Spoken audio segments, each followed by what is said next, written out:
This is WDAM 7 News at 5. Good evening. Thanks for joining us. We've been following a dogfighting story out of Wayne County. Let's check in right now with Carrie to get the very latest.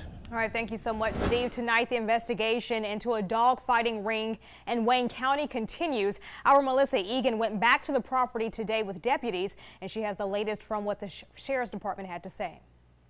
Sheriff Jody Ashley tells me this is the worst case. Melissa Egan, WDAM 7 News. Thank you so much, Melissa. And there is a push at the state capitol to give more teeth to Mississippi's dogfighting laws. Now, large dogfighting rings have been busted within the last year, and there are two proposals pending at the Capitol now. Now, one in the House and another in the Senate, and the Senate would make the biggest changes to current laws. Now, Senator Bob Deering says the dogfighting ring that involved more than 50 dogs in Adams County last year is what prompted his bill, and his proposal would increase both the fines and prison time tied to dogfighting, and another big change would be that individuals could be fined per dog involved. The House bill would increase the fines, but does not specify that someone could be fined per dog involved in the fighting. Hattiesburg police arrest and charge a man with one count of rape. Dale Chickaway is in the Forest County Jail with no bond, and police say they were called to the 200 block of Broadway Drive yesterday after a call about a disturbance. That's where a woman told them Chickaway sexually assaulted her. Now, if you know anything about this, please call police. Let's check in with Nick over in the First Alert Weather Center. Carrie, evening everybody. Taking a look outside. Alpha Insurance camera at work out there. The rest of your forecast is coming up in just a couple of minutes. Guys, back over to you. All right, thank you very much. Looking ahead, Pine Grove and Southern Miss Athletics are hosting an event to raise awareness about opioid addiction among young adults. Former NBA basketball player Chris Herron will be the featured speaker. This happens tomorrow night at 6, that is, at Thad Cochran Center. Registration details at WDAM.com. This is the first day the IRS will accept your 2017 income tax return, and you have 2 extra days to file this year because April 15th falls on a Sunday and the 16th is a holiday in Washington, D.C. IRS expects 155 million individual tax returns this year. It recommends e-filing to get your money the fastest.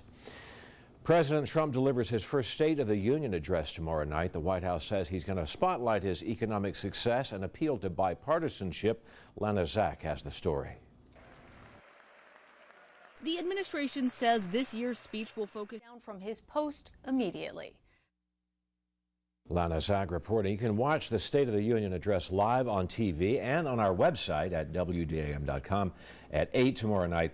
And be sure to download our news app to get all the breaking news developments. Embattled FBI Deputy Director Andrew McCabe is stepping down. McCabe told FBI staff that he is stepping down effective Monday. The circumstances of him stepping down are unclear. McCabe has come under public criticism by Trump and his allies in recent weeks over the FBI's handling of the Hillary Clinton email investigation, as well as his connections to anti-Trump messages sent between 2 FBI employees during last year's presidential campaign. Former Congresswoman Corrine Brown reported to prison in Florida this morning. Brown was sentenced to 5 years for fraud and conspiracy for a scheme to defraud donors to a scam charity. Now, Brown's longtime chief of staff and his former girlfriend were also convicted and sentenced to prison time. Brown, who is 71 years old, is appealing her conviction. There appears to be a disagreement in Washington about new cell phone technology. Website Axios reports the federal government is considering a proposal to take over part of America's mobile broadband markets. Specifically, it would involve U.S. government control of a future nationwide 5G network. Now, the proposal cites threats from China as the reason for government involvement in the private wireless market, and the White House confirmed a secure 5G network is part of the administration's national security strategy. Cyber security firms are reporting attempts to hack Olympics organizations. One firm says the same Russian group that hacked the Democratic Party is gearing up to attack the Olympics. This comes after Russia was kicked out of the Winter Games for athlete doping. 43 Russian athletes and some Russian Olympic officials were banned for life. Weather's looking pretty good for tomorrow and the next day before maybe a little bit of rain on Thursday and some more on Sunday. Mixed in between all of that, some chilly temperatures overnight. We'll talk about it all coming up after the break. Stick around.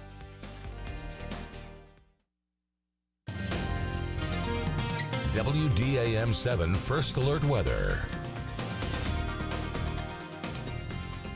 Hey, folks, and welcome back. Starting things off with temperatures across the area. Saw some street flooding in Right, but it wasn't widespread stuff, and Right. that would be the same idea as we head into next Sunday if everything holds true. No widespread flooding, but maybe some street flooding, maybe some flooding in your backyard, and an opportunity for 1 to 2, maybe 3 inches across the whole area. February is one of those months where we keep our guard up here in the Pine Belt. Absolutely. Okay, let's head over to Carrie right now and see what's trending. All right, thanks guys so much. Trending now, a controversial case out of Florida where a 7-year-old boy was taken from school in handcuffs after attacking a teacher. Now the police insist the boy was violent. His parents say they went too far. Victor Akendo brings us the story from the school in Miami. This alarming video. Victor Okendo, ABC News, Miami. Well, Gronk went through concussion protocol after a run-in with Massachusetts State Police, and we want the Patriots fans to relax. It was an owl named after the tight end Gronk. Now, a trooper took this video after an owl flew into his patrol car Sunday night. Now, at first, the owl was unconscious, and after it came to, the trooper says he gave the bird 5 concussion protocol tests, which it passed, and his nickname, the owl Gronk, after the Patriots' popular tight end. Now, Gronk hung out with the trooper for a while and then eventually flew off back to its home field. Coming up, one of the biggest nights for the music industry went down last night. We have a wrap-up of everything that went down right after the break. Stay tuned.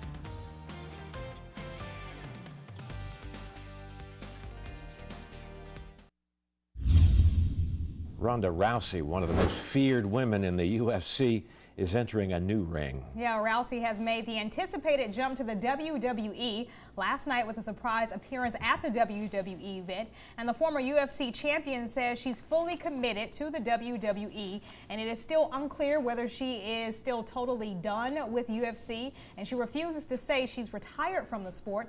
Now, Rousey says she wants to spend 100% of her time focusing on wrestling. And the big game is less than a week away, and 2 teams are ready to compete for the Vince Lombardi Trophy. And the New England Patriots and the Philadelphia Eagles are in Minneapolis getting ready for the big game. And there is a week-long party in the city. The centerpiece includes concerts, a carnival inside the Mall of America, and a zip line across the Mississippi River. And we are pumped to have a great week. We plan to showcase Minnesota, this region, Minneapolis-St. Paul, in the bold north to the world and to you. And you can watch the game on our NBC channel Sunday night. Kickoff is at 5:30 p.m. Jennifer Hudson will portray soul legend Aretha Franklin in an upcoming biopic. Music producer Clive Davis broke the news at a Grammy party over the weekend. Hudson rose to fame on American Idol and won an Oscar for acting in the movie Dreamgirls.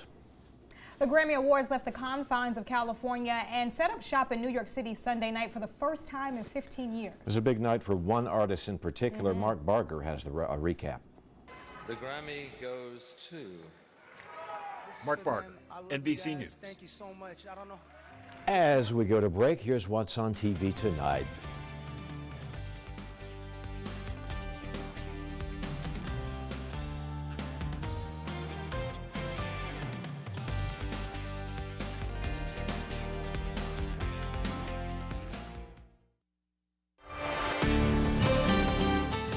Folks, and welcome back. Taking a look at the 14-day trend, 7-day forecast across. I mean, outside of a little bit of rain, we're in South Mississippi in February. I call that a win. Guys, back over to you. All right, thank you so much, Nick.